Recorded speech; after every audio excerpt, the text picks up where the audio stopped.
Welcome back to Team Focus USA. We know you've been anticipating our second half of our interview with Joe Gottfried. Sit back, relax, and enjoy.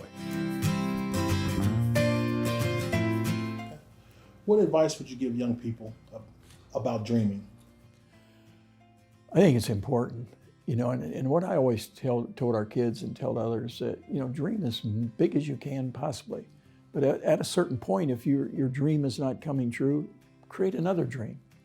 But at least you're going to make an effort to fulfill that dream and try to do what you dreamt. But reevaluate your goals, and it may change after you go through one. Try another one. If you don't reach that one, try another one. But don't ever give up in reaching for a dream and dreaming big. As a longtime basketball player, I know you've dreamed about making the final shot. I have, and actually it really happened to me. We're playing Willard High School at Willard, and they had a big 6'5" guy. We didn't have anybody over 6'1", and we're down 4 points with 5 seconds to go, and I made a basket. So now we're down 3 points with 3 seconds to go. And the referee or the basketball coach at Willard called timeout, and he exceeded the amount of timeouts that you were allotted. So it was a technical. So the coach told me to go to the foul line. So with 3 seconds to go, I go to the foul line and make a free throw. Now we're only down 1. We took the ball out of bounds and they set a play up for me. And I shot a shot from the corner, and the ball's in the air as it's going through, and we won by 1 point. So I scored 5 points in 5 seconds. I'll take it. That was a dream. But I had one other dream. I never told Mike about this. My dad we put the radio in the kitchen, and we'd listen to Kansas and North Carolina. You could pick up games in the radio during that era. In '58, North Carolina won the national championship. Frank McGuire was the coach. And I listened to that game. We listened to all the games through the tournament. And I wanted to go play for North Carolina. And I almost hitchhiked and went there in the summertime to kind of introduce myself, and I'd like to try out for basketball, but I didn't do it. Oftentimes I think, might have tried it, but it was a dream. But it was a big dream. Can you expand on working hard? Yeah, as I told you earlier, I wanted to be a coach, and I knew that I had to see as many games as possibly, or if I could go see a big-time game. I didn't know what a big-time game was. At the time, we never went to see Ohio State play. But when I was in college at Ashland, I was working nights, 5 nights a week. But then on the Saturday, we didn't have a game on that Saturday. So a friend of mine, we hitchhiked from Ashland, Ohio to Lexington, Kentucky. 5-hour hitchhiking. Game was at 2 o'clock, so we had to make the middle of the night. We hitched it. Back then they picked up hitchhiker. So we had a phony pass made up. It was laminated and it said Ohio State Lantern Sports Writers. So we showed that. You couldn't get in with that today. Well, they let us in at University of Kentucky versus the University of Tennessee on a Saturday afternoon nationally televised game. So we got seats at the press row. After the game, I'm 19 years old, and we go down and we get down in the press conference for Adolph Rupp, one of the all-time great coaches. And I'm standing in the back of the room. They said, any more questions? I finally got up nerved. I raised my hand. And I asked Coach Rupp a question. I don't remember the question. I don't remember the answer. I just was I was overwhelmed. And we left the arena, walked until we got to the highway. They didn't have interstates then. We hitchhiked 5 or 6 hours back to Ashland. No money, no tickets. Great story. Great story. True story, and got in. Working hard. It's one of those where you don't think it's hard work, but a lot of people, you told them what you did, they said, you're crazy. Why would you ever have done that? I don't know. We wanted to see a big-time game, and it was a great thrill for me, and I remember, and this is 60 years ago. Awesome story. Awesome story. As athletic director, you had 17 sports you were over. How did you keep all those coaches on the same page? Well, I think one of the reasons, being a former coach, I knew what they went through. If I had come a different route, not having been a coach, I may not have been as close to the coaches, but I knew whether it's tennis or golf or baseball, basketball, whatever it is, I knew what they were going through. So I always tried to communicate that I cared. And if you ever have any question, I never locked my door. If you ever have any questions, just come on in. And so they may not directly answer to me, but I wanted to always keep the open door and always wanted to provide them as many opportunities to be successful as they possibly could. Of course. At South Alabama, they never had football. When you were athletic director, what made you want to get a football program? Remember one of the comments that Gene Bartow, who had been the basketball coach and athletic director at UAB, he told me, he said, in Birmingham, the Birmingham community do not think of us, they think of us as a commuter school because we don't have football and we're in the South. And that stuck with me. And so in '95, we put a plan together and presented it to the president to have football. And he said no. I came back in '01 and we put another plan together and made the presentation to the next new president that we had. And they said, if you do this, sell 6,000 tickets, we'll consider it. And we tried, but we didn't sell them. So I thought it was almost over. And then in '07, I decided I put all these posters together and I went and made the presentation. I said, if we don't have football, we could be thrown out of the Sun Belt and have difficulty getting in a league. If we do have football, there's a possibility not only would it strengthen our position in the Sun Belt, but we might be going to a higher level.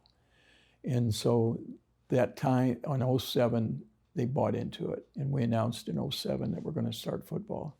Unfortunately, the next year was a recession hit in '08, or I'm not sure we still would have had it.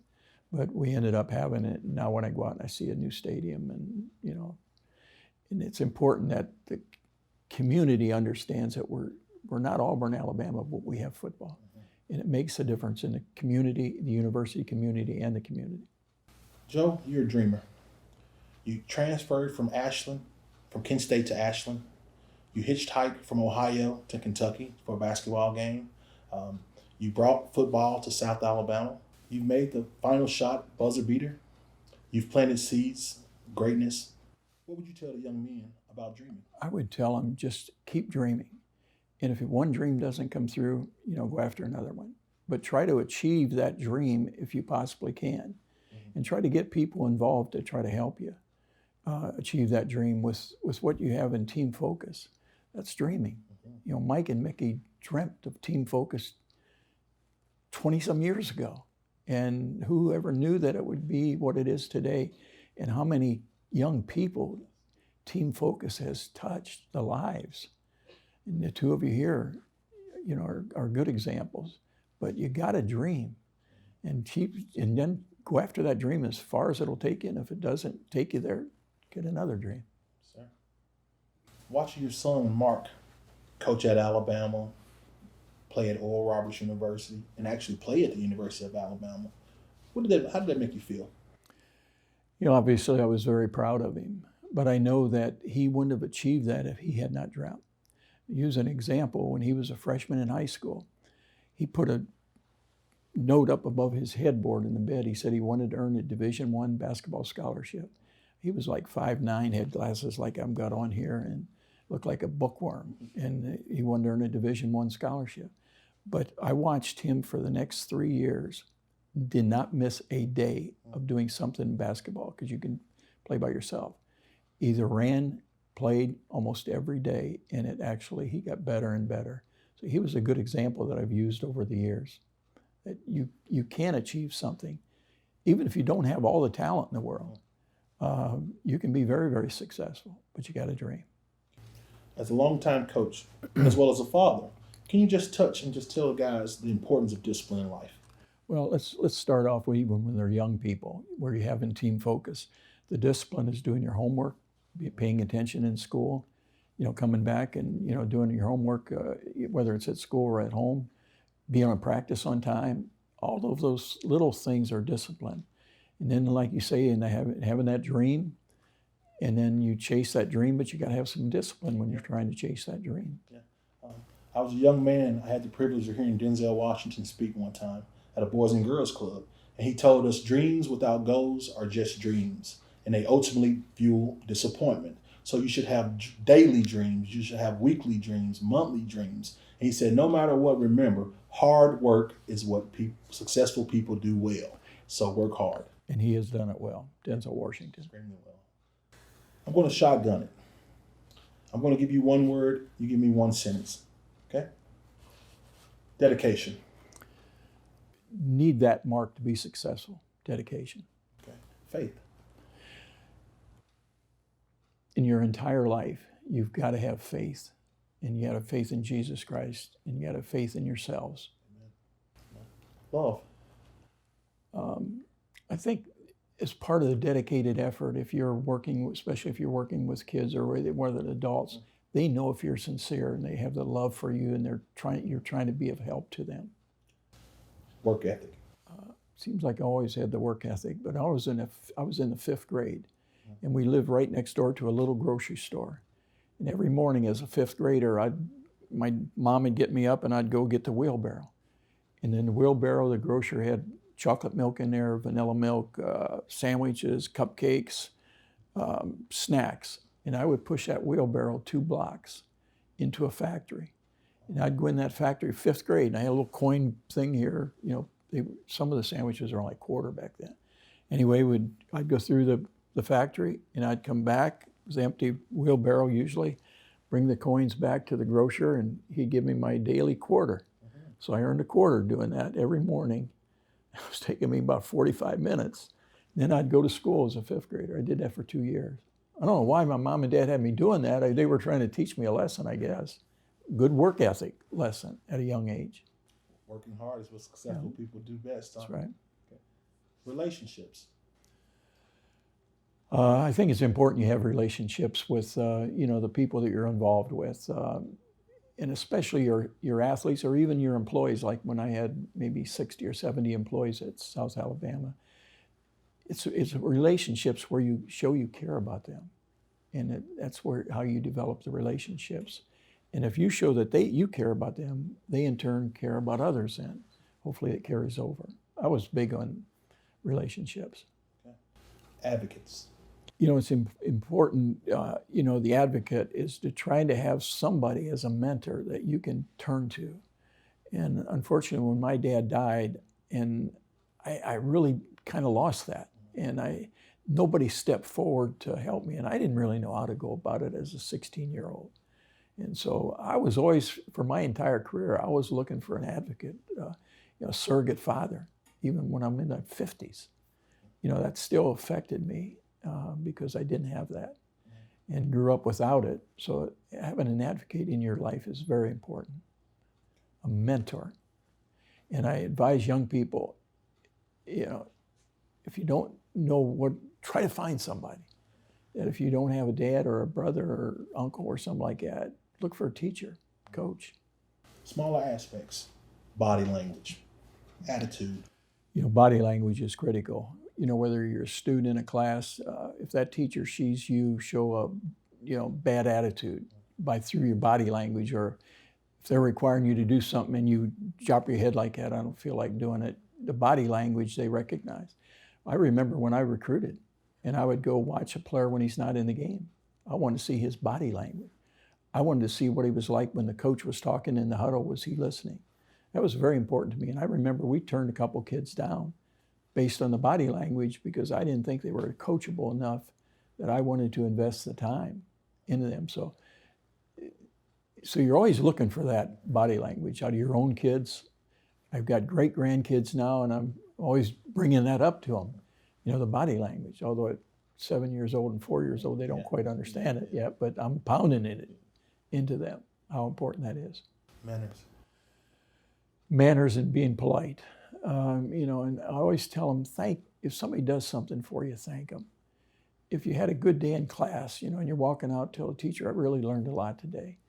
Just thanking people, and that grows. People have more respect for you. They want to do more for you if you're sincere about being mannerly. As being a successful coach and athletic director, can you just touch bases on the importance of networking? Networking is critical, and I tell this students, coaches, or whatever, as you develop a career, you need to develop a network, and that will be people that can help you down the road. It might be a teacher that you had in your first teaching assignment, or it could be a coach, or then as you go down in the career, 10 years, 20 years, something like that, you develop another network. So it's critical. It's hard to move by yourself. You've got to have people helping you, making recommendations for you. So that's your network, people that you're looking to maybe help you as far as a career, offer recommendations, hiring, whatever it might be. As links in a chain. Very much like that, yeah. It's critical in your success. Outstanding, Joe. I want to thank you for your time. I want to thank you for coming out. My pleasure, thank you. I don't know about you guys, but I really enjoyed this interview with Joe. From stories from his childhood to key moments in his career, even stories on how he raised his son, Mark. There's so much to take away from this interview. Remember to like, share, and subscribe to our YouTube channel. Like us on Facebook and Instagram. I hope you have a wonderful day, and remember, God has a plan for your life.